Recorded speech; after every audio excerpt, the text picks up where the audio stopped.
അഴിച്ചുവിടുന്ന വളർത്തുമൃഗങ്ങൾ റോഡിൽ തമ്പടിച്ച് ഗതാഗത തടസ്സം സൃഷ്ടിക്കുന്നത് പതിവാകുന്നു.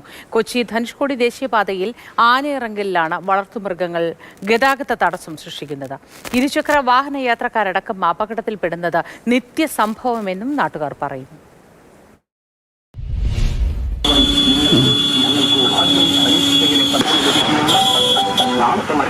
ദിവസേന ആയിരക്കണക്കിന് വിനോദസഞ്ചാരികളുടെ വാഹനങ്ങളും ചരക്ക് വാഹനങ്ങളും കടന്നുപോകുന്ന ദേശീയപാതയാണ് കൊച്ചി ധനുഷ്കോടി പാത.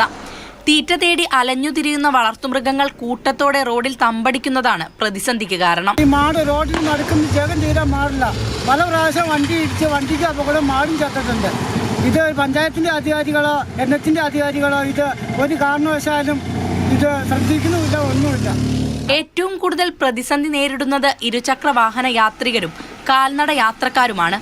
എസ്റ്റേറ്റ് മേഖലയിലുള്ള തൊഴിലാളികളുടെ അടക്കം പശുക്കളെയാണ് ഇത്തരത്തിൽ കയറൂരിവിടുന്നത്. കുത്തിയിറക്കവും കൊടുംവളവുകളും നിറഞ്ഞ ദേശീയപാതയിൽ വലിയ അപകടങ്ങൾക്ക് ഇത് കാരണമായേക്കാം. മാതൃഭൂമി ന്യൂസ്, കുമളി.